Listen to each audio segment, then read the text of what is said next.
All right, boys, I'm gonna bring you guys along on a little adventure today. We're gonna try to create our own custom gauges for the old International mini wannabe big rig that we've got out there. And when I say custom, I mean it. We're gonna do the electronics to try and get this thing to work. We've got to write the computer code, and we've got to actually get a screen and draw out how we want the gauges to look on there. So it really is as custom as you can get. So if you're new here, a while back we did a video on this old International 4700 truck that I bought. It's got an International 7.3 liter, which is the same thing as the 7.3 Ford Powerstroke that everybody loves, but it only had 175 horsepower. It would barely pull a trailer. We found a good company that makes a tuner for this thing, and so we got the horsepower up to 230 horsepower, and now we use it all the time. It's great. But the gauges are starting to go bad in it. So in these old Internationals, the circuit board in the gauges starts to fail, so the lights don't work in it anymore, and now the voltage gauge has stopped working half the time, so it's on its way out. And what we're gonna do now is invent our own gauges and use this as kind of an experimentation test bed. Because when we get to the houseboat and other projects that need gauges, the prices are insane. I was looking for the houseboat, and a Garmin screen, they want $4,000 or $5,000 for this thing. And we can design our own, read the sensors, read the buses with all the data. I know we can figure this stuff out and save thousands and thousands of dollars. Plus, we just do stuff on our own around here. So I think it'll be a fun project. Well, let's get going. So for the computer part of this, we're gonna use a microcontroller. This is an ESP32. Some others you may have heard of. The most popular is probably the Raspberry Pi or an Arduino, if you've ever heard of those. Basically a little mini computer. And I used to use these a lot back in the day. I'm just now getting back into it, so I'm trying to remember how they actually work, write some code for them. I've got one over here by our big file server all the video ends up on, this little guy here. And I got the software written for it to read that sensor, so I've got humidity out in the shop, the temperature. It's got an air quality sensor in it, so when I'm cleaning something with acetone earlier, you see the air quality goes bad. So for screens, I've got a couple of these, like this little bitty one here. It's kind of fun for testing, but I have a spare one of these, and this is what we had in the race car for our timing computer. A pretty nice little 7-inch screen. I think they're about 150 bucks. Touch screen too, if you want, but that's gonna be our base setup, I think. Okay, I've got this thing cobbled together enough that I'm actually getting some garbage readings out of the truck, but now I've gotta explain what's going on here. So in modern cars and trucks, the way the main computer sends data to other modules in the vehicle is over CanBus, Controller Area Network. And it's just 2 wires that send data around. And this is used in all kinds of other industries. So the marine industry for boats, aircraft, spacecraft even use it. The difference between them all is the protocols right above that decide what the messages should look like. So the marine industry has a different message format than the auto industry.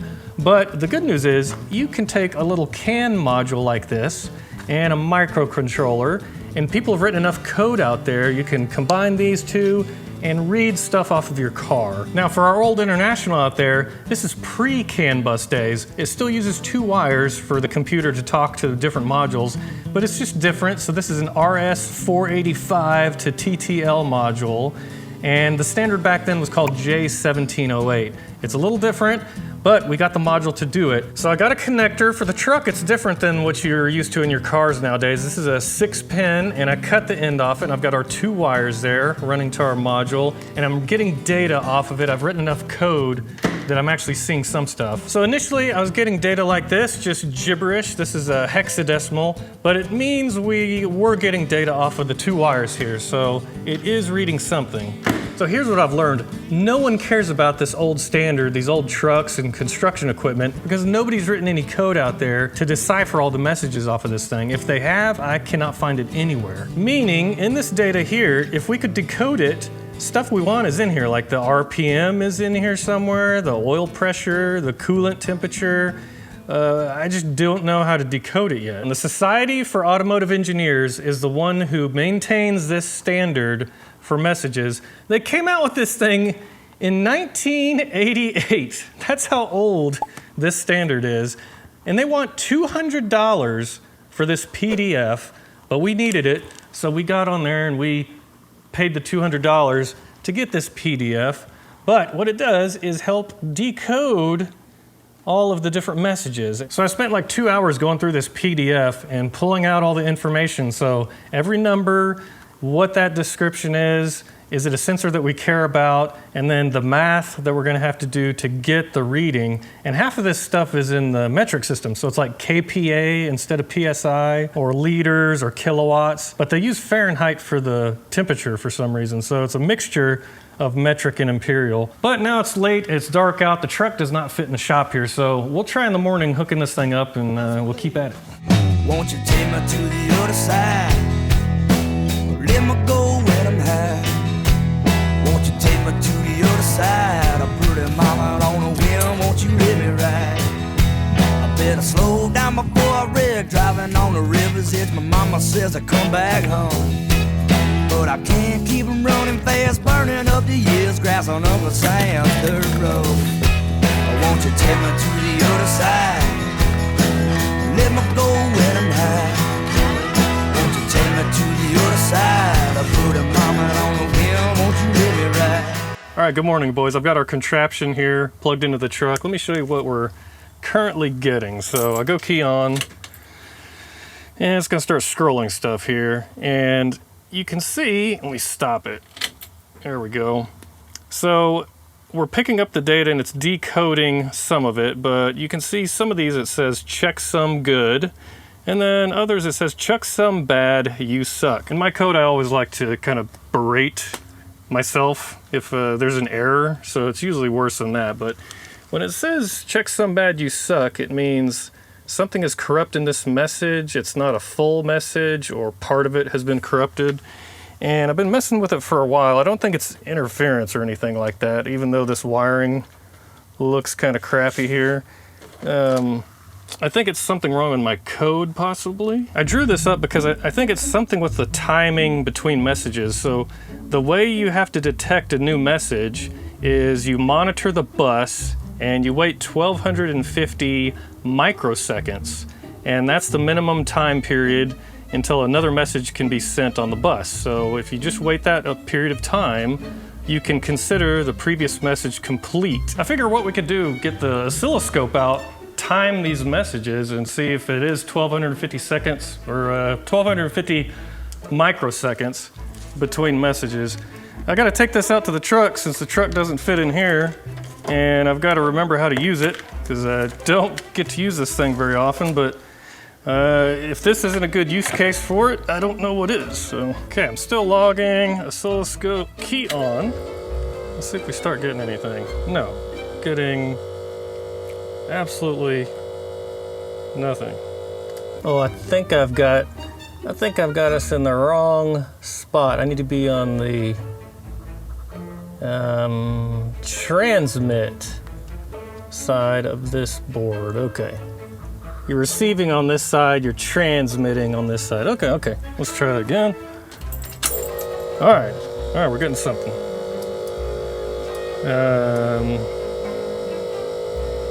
Okay, we have something. Whoa.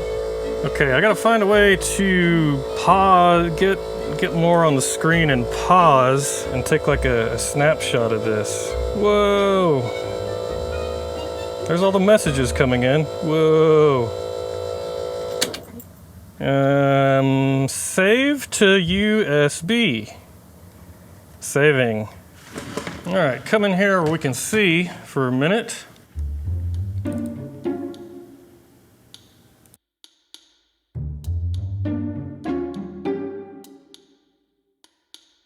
I don't know what any of this means. I can't figure it out. I finally figured out how to get the oscilloscope to work. It took past 4 hours, but I did a 1-second capture off of the truck, and I'm actually seeing messages. It looks like the truck is sending about 10 to 11 messages every second. And so when you zoom in this software, it's pretty cool because we're actually seeing all of the different numbers. So you can see the very first number in this message is 128. That means it's coming from the engine. And then all these parameters seem to match up. 110 is engine coolant temperature, and that's one that it sends in Fahrenheit and doesn't need any conversion. And it's showing 74 degrees, which is correct because the truck's not running right now. So everything from the oscilloscope looks good, which means our program is messed up. Yeah, so still getting all kinds of checksum errors, even though if I pause the oscilloscope, I've got 26 milliseconds between the shortest messages here, And I'm only waiting 1.2 milliseconds before I consider a message complete. So I think what we can try is upping the timer from 1250 or 12, let's just go to like 3 seconds or something. 3 milliseconds, I mean. I'm writing this in C++, by the way, which is fun. My high school computer science teachers would be happy. Miss Orth, Miss Hallmark, back in the day. Did that do anything? Yeah, it did. Checksum good. So we're not getting a bunch of checksum bads. That was a whole dang day. The sun's already gone down. Well, let's work on the screen. Figure out what we want that to look like. We got to draw some gauges up and see what all we can fit on here. It's not as big as the original cluster, but you know, it'll be good enough for us. I've been out here for a couple days trying to figure this out. Let me give you some updates here. So I drew up a box for the screen to fit in, 3D printed it out in brown plastic because that entire International truck interior is brown and tan, so I figured I'd just stick with the theme there. Then I moved our board from the prototyping breadboard here and soldered it up on its permanent home here. And I've got it hooked up to the oscilloscope, trying to do some testing here. For the screen, so this screen is made by 4D Systems, and they're, what would you call it? Industrial screens. So they're used in all kinds of industries. So they have a pretty decent GUI where you can draw up what you want your gauges on your screen to look like. They've got some pre-canned gauges in here. And here's the issue that I'm having. Let me get this in here. Also, I'm just experimenting right now. We need a good name here. So we need a name for this gauge system we're coming up with. I've got a teeny tiny gauge right here. You can see it's only the size of my thumb, RPM, and I've got it updating just random numbers as fast as it can go. And I've got a measurement going on here. We've got about 56 to 57 updates per second, which is pretty good. That's like a 60 hertz refresh rate. And you can see on the oscilloscope, 18 milliseconds. That's how fast we're getting messages updated to the screen. That's pretty good, it makes sense. Now I've kicked on a second gauge to the right. It's a little bit bigger, and we're down to 42 messages a second. And on the oscilloscope, we're at 30 milliseconds, up from 18, so it's slowing down. I added a third gauge here. It's the biggest one yet, and now we're getting only 27 updates a second to the screen. And with 3 gauges, that means we're really at like 8 FPS, 9 frames a second. It's pretty bad, it's pretty choppy. And if you look at the oscilloscope, it's pretty cool. You can see the 3 different messages. Here's the small gauge. That's like the 18 milliseconds. There's the second gauge. And now this biggest gauge, it's taking like 60 milliseconds for this thing to update. And so after hours of reading and trying to figure this thing out, what I learned is when you create gauges with this screen, it makes an image for each value of the gauge. So for example, this speedometer right here, 120 miles an hour, it makes 120 images for every place that the needle can go. And when you call a value to the screen, it loads that image. And so the bigger the image it has to load, the slower the screen gets. So I don't know if I'm doing something wrong or if this screen's just not gonna work. So to be continued.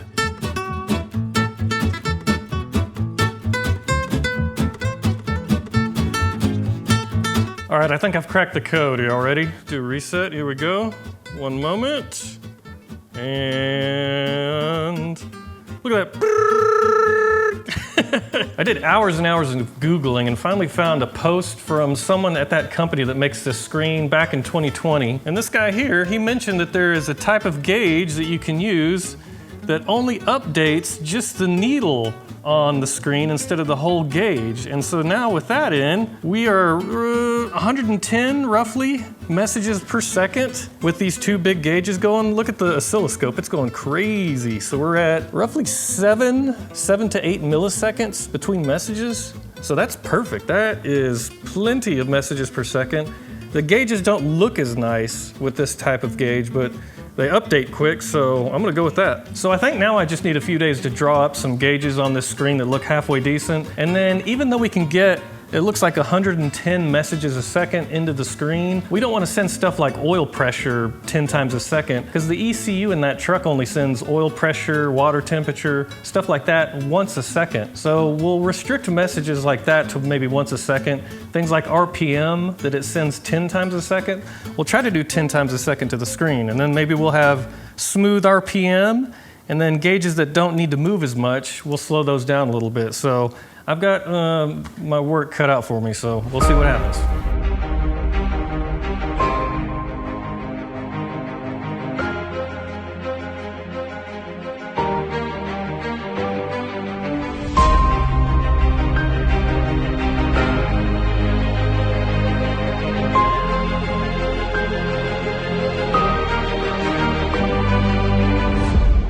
All right, fellas, it's been a long couple weeks, but I think I've got this thing together enough where we can go test drive the truck, see if it actually works. So are y'all ready for the grand unveiling?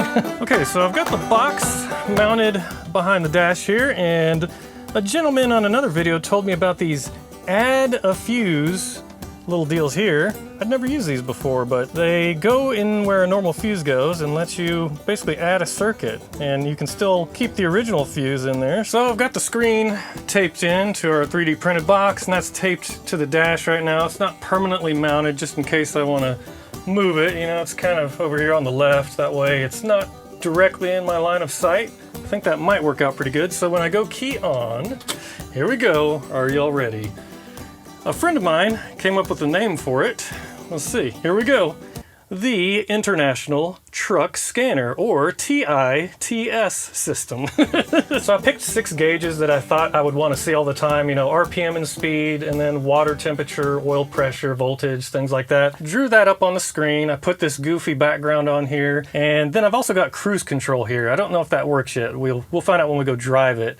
And then the cool thing about this is you can have multiple pages. So on the next page here, I've got every single thing that we discovered on that J1708 bus when we were scanning it. All kinds of stuff in here, even odometer. The interesting thing about that, it's reading 94,903 miles, but the gauge cluster in the truck is reading, what, 85,000? And so they don't match. And since these gauge clusters go out all the time in these trucks, this is probably a replacement gauge cluster already, and then this one's already starting to fail, so that's interesting. And then I've got another page you can click to. I've got a night mode, so if you hit that, it just dims the screen. That way it's not so bright at night. And then the next page here, this one's just blank. It's black, so if you just don't want the gauges on, you can go to that. But the cool thing about this setup, it's kind of your imagination is your limit. So I can draw more pages on here, you know, one with just a giant tack if you want that. You can do different backgrounds, whatever you want to do, but this is the best I could come up with my imagination for right now. So we're reading, it's a cold day out here, so ambient temp 55 degrees and coolant and oil is about 60 degrees. So I'm going to start the truck up, we'll warm it up, and while it's warming up before we go drive it, I'm going to show you the other trick that we put into this. Alright, so I'm going to go key on. Screen goes blank when you're starting it, voltage just goes too low, so let's see. Alright. Screen. Boot up. It's not the fastest thing in the world to boot up, but, you know, what are you going to do? Okay. RPM is reading 700-ish. We're over 13 volts. Water temp and oil pressure is reading. We'll go to next page. Cruise status is 65. If I turn the high idle off, cruise status goes to 64. So we'll see if that... Oh, that's interesting. When I do... Check that out. When I turn the high idle on, PTO set speed goes up. So that's for the old PTO here. Woo! So if you're going to use the PTO, you can raise the idle. All right. So we'll turn. I've got injection control pressure, which is important on these old Ford 7.3s. So the cool thing about the microcontrollers that we're using, they've got wireless built into them. So I coded up a cheesy web page that the truck is always displaying. So if you get on the wireless and to the truck and you go to internationaldisplay.local, it'll bring up the International Truck Scanner, or TITS system. And you can see real quick the temperatures. So right now the engine coolant temperature, we're up to 126. Oil temperature's at 97. And then it's got all the other values here that you can look at real quick. So this is kind of cool because you can watch the truck warm up from in the house or wherever. And then it's just a web page, so there's no app on your phone that you need. So this will work in 10 years from now. I don't have to sign up for some app or... When I leave the truck for a couple minutes, you truck guys will probably know, why does it start high idling on its own? Look at that, it just keeps going up. 1,200, 1,300. How high is it gonna go? 1,400. It's weird. Come out, hit the brakes. Yeah, it goes back down. I don't know. All right, let's see if this is gonna work. RPM is reading good. That's quick. Woo! Wap, wap, wap. That's what we wanted. So that's reading 10 times a second on the RPM. 10 times a second on the speed. Everything else is reading once a second because that's as fast as the ECU is sending it, is once a second. All right, here we go. All right, speedometer works, so that's a good sign. Let's get out here, we'll get on it some. We'll see if the boost gauge actually reads anything. All right, here we go. All right. Oh yeah, over 20 PSI. Woo! Oh yeah, sounds good. This tune is awesome on this pile of crap.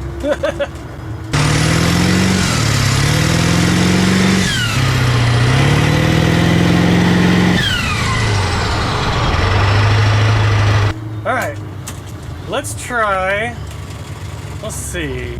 Let's do cruise control. Let's see if that works. So, all right, so let me get up to like 45 miles an hour here. I'll go cruise on, set. Okay, my little green box doesn't work. That's supposed to go green when the cruise is set. Okay, but it's reading the speed we set it to, so 45 miles an hour. So if I hold down the accelerate button here, does it change the cruise set speed? And it does, we're up to 47. All right, let me hit it a couple more times here. 49. Yeah, cool, okay. It's 52. If I go to the next page, yeah, cruise speed is set to 52. I don't know what exhaust back pressure is. Do these things have an exhaust back pressure sensor? You can see the transmission tail shaft speed, so it's at 1500, the engine's at 1800 RPM, so we've got like 300 RPM of torque converter slip. Because in fourth gear, we have no torque converter lockup on this transmission, so I still need a real transmission, because you could imagine how bad the torque converter is slipping on a hill, like when we're pulling a trailer. Let's see, how's it handle the bumps? Yeah! Every light on the dash lights up when I hit these bumps. We got check transmission flickering. What the fuck does that mean? Yeah, after those bumps, now I got a check transmission light flickering there. We still have a brake pressure light, but that usually goes off.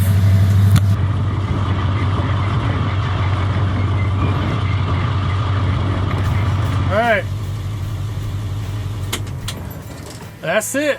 Well, it worked, boys. Well, at least for a couple miles of testing, it worked. Well, boys, that was a lot tougher of a project than I thought it would be, so we hacked an old communication bus for a standard that nobody cares about anymore. I had to learn how to use an oscilloscope, because obviously I didn't know how to before this. Had to remember enough C++ code to make this thing work, solder together the final board, but it seems to work pretty good, so now we've got a good base for when we get to like the houseboat or the jet boat or other things that need gauges. We can make them ourselves, make them look however we want. I don't have to pay some subscription to someone, pay for an app that's gonna stop working on my phone in a couple years. It's all our code, our electronics, so it can be whatever we want. So I think that's pretty cool. I think it was worth it. We'll keep messing with the old International truck as we get time. I love that thing, and I appreciate you guys hanging out with me as always. We'll see y'all next time. Won't you take me to the other side? I'll put a mama on the wheel. Won't you let me ride?